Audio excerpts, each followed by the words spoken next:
Right now, the WMBF News Today team is here to help you get your weekend started. Here's a look at what we're working on for you. The list of recommended road projects set to benefit you in Horry County has now been released. We're digging to find out which ones come first. Then how to avoid the traffic gridlock thanks to the Myrtle Beach Marathon. Also a live look on the roads you're about to drive on. Then 2 live reports. You'll learn how to fight back if your identity is stolen and what's making Market Common a place you can spend the entire day. The frigid temperatures you'll be dealing with all weekend long. WMBF News Today at 5:30 starts right now. First in high definition. Live, local, late breaking. This is WMBF News Today at 5:30. And let's kick things off with a live look outside over a very quiet and cold Florence. Everybody's staying indoors this morning. Probably hard to get out of bed and out of the warmth of those covers. It's 28 right now in Florence, 27 for Darlington, 30 right now for Myrtle Beach, and 29 in Lumberton.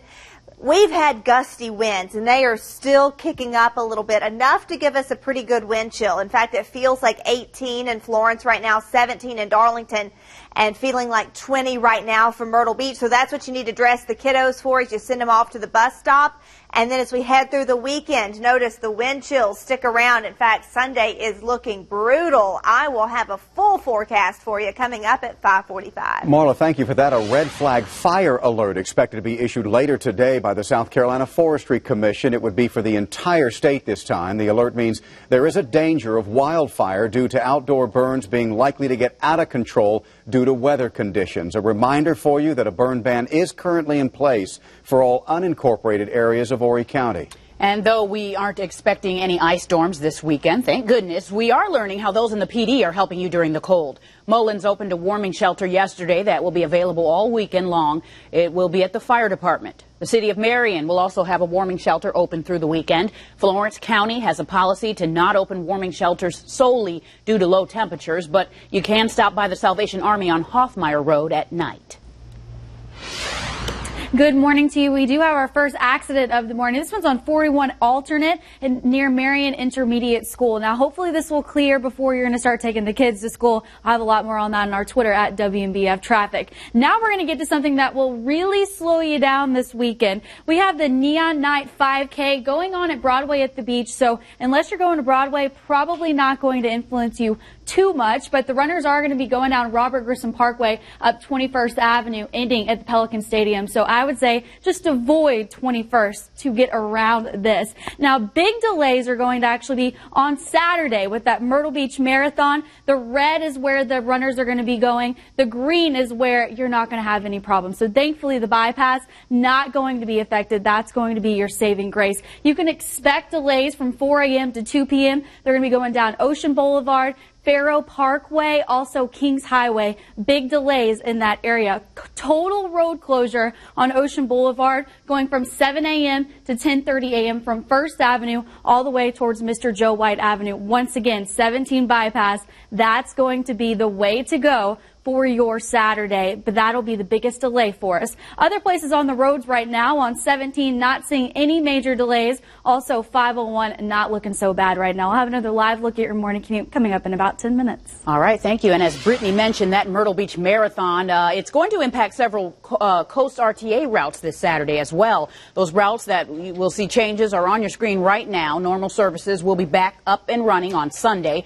We've got you covered on all of the changes on WMBFnews.com in this story under the local tab. And we locals certainly know the Market Common is known well for both a shopping center and a great location for all kinds of special events. The city constantly pushing to bring new visitors to parts of town like this. Jenna DeAngelis is live this morning giving us an exclusive look at a brand new business, Pedigo, which is just opening up shop there in the Market Common. Good morning.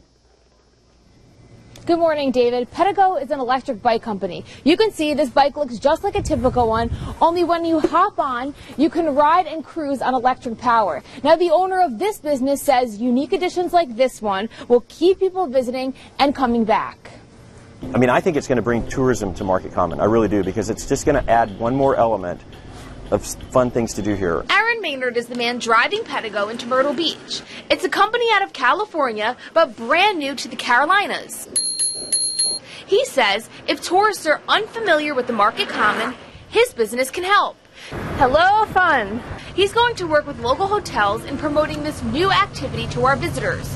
These bikes can bring you to the beach and be rented for several days to use as a mode of transportation around town. It's located near the other healthy lifestyle businesses in the area. Just on DeVille Street, there's Barworks, a yoga and dance studio, as well as a dentist office. Maynard says the Market Common is growing to become a true health mecca.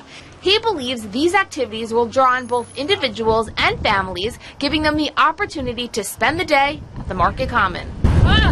You know, you can go on a bike ride, catch a movie, go to dinner. It can be a complete day for a family or just an individual, a couple, or whoever. You can test ride, rent, or even buy a bike here. I'm told it'll cost $20 an hour to rent the bike, but the longer you rent, the less it costs, and you can rent for up to a week. Reporting in Myrtle Beach, Jenna DeAngelis, WMBF News. Well, people are filling out fake tax returns. They steal your identity and your money. This happens every year, but experts are investigating more cases this year than normal here in the Palmetto State. Katrina Helmer joins us live again. Katrina, is there anything that someone can do to prevent this? No, and that's actually the scary part. There's not much you can do to guarantee your identity is protected. We know that all too well with the 2012 security breach of the South Carolina Department of Revenue. But there are some things you can be doing to make sure you're not making it easy for criminals to steal your identity. The key is to monitor your credit and identity regularly and try to get your taxes done early. Because the longer you wait to do your taxes, the longer someone has the window of opportunity to steal your social security number, your identity, and your money. But if you do get hacked, you'll immediately need to contact SCDOR, and then you'll get a list of other departments and people to contact. You'll also have to fill out a special form proving the person who used your social security number is not you. Once you've gotten the ball rolling on reversing the fraud, then you need to start to recheck all of your personal accounts. Having your identity stolen today, the nightmare will continue for years, according to tax experts, if you don't start fixing things. Local experts say the perfect example is SCDOR's breach 3 years ago. Breach, it's not even that year, not 2-3 years from there, but it'll be 5-10 years from now when people have recirculated and resold your social security numbers over and over. And once you've been a victim of identity theft, you will not be able to file electronically until the state and federal governments finally fix things, and that could take years. Live in the studio, Katrina Helmer, WMBF News. Katrina, thank you. The Horry County Ride 3 Advisory Committee has made recommendations now on where they think road construction will benefit you the most. Members narrowed it down to 31 road projects in all. Those projects will cost nearly $2 billion, way over the estimated budget. So starting next month, committee members will look at each of those projects one by one to narrow them down by priority and cost. Many of these proposed ideas include widening roads and highways throughout Horry County. Now we've got it down to 31, and those 31 right now the estimates are close to $2 billion worth of work. So they've got to get back down to our projected revenue of $530 million if another referendum was to be put in place. The advisory committee says they definitely want to be geographically fair, and their plan is to make sure that every part of the county has some type of road project or improvement. Today, the Coastal Carolina baseball team will play its first game in the renovated Springsbrook Stadium. The stadium, along with the softball complex, cost an estimated $15.2 million to complete. Renovations include artificial turf, a new outfield wall, and state-of-the-art locker room facilities. The Chanticleers are taking on Old Dominion during the Caravel Resort Tournament. Tune into WMBF News at 4 to see all the action from that. WMBF News Sports Director Joe Morano will be there live starting at 4:30. A person accused of shooting a man and then running away is behind bars this morning. Conway police say 28-year-old Aaron Smith shot a man on Ernest Finney Avenue on August 14th of last year. When police got to the scene, Smith had already left. The victim was taken to a local hospital for treatment. Officials found enough evidence, however, to arrest Smith Wednesday. He's now facing attempted murder charges. Smith is being held at J. Reuben Long Detention Center.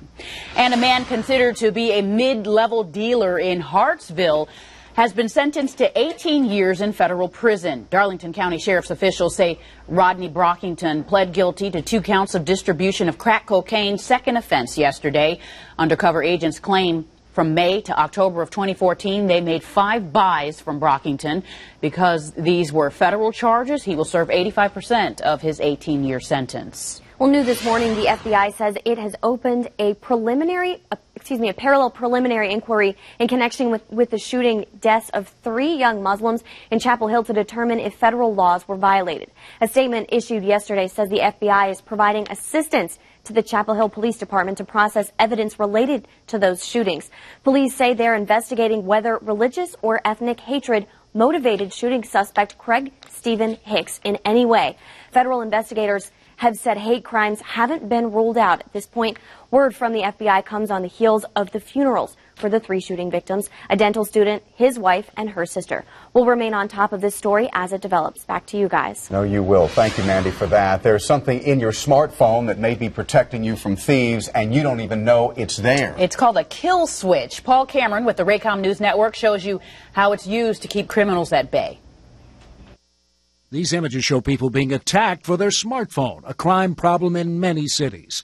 Annie Boken's sister Megan was murdered for hers when she was just 23. It's just a complete nightmare. It's something that I still struggle to come to terms with every day, and my family will just never be the same, and I'll never be the same person. The Boken family joined law enforcement and political leaders around the globe to push for a cell phone kill switch. It lets the owner remotely turn off a stolen or lost phone, making it useless to thieves. Apple added the feature to iPhones in September of 2013. Since then, smartphone thefts have plummeted, down 40% in London, 22% in San Francisco, and 16% in New York City. We immediately saw a modification in the behavior on the street as thieves were taking these phones and they were realizing that they could not put the phone to use. To date, Apple, Samsung, and Google have implemented kill switches into their phones. Microsoft is expected to add the technology to its phones this year. Even when it seemed like it might be impossible to achieve this, we knew that we had to keep trying for Megan. Boken says she hopes all phone manufacturers add the kill switch as a default feature as soon as possible, so other families don't risk losing a loved one over a phone. The National Beta Club will host a convention in Myrtle Beach starting today. Students in grades 9 through 12 from across the state will arrive at the Myrtle Beach Hilton. They'll compete in academic tests, performing and visual arts, and run for state officer positions. Some students at the event this weekend will get an official invitation to represent South Carolina at the National Beta Convention this summer in Nashville. Well, whether you're looking for love or to get mom to stop asking when you're going to get married, there's an app for that. More on the Cupid inside your smartphone next. WMBF First Alert Traffic is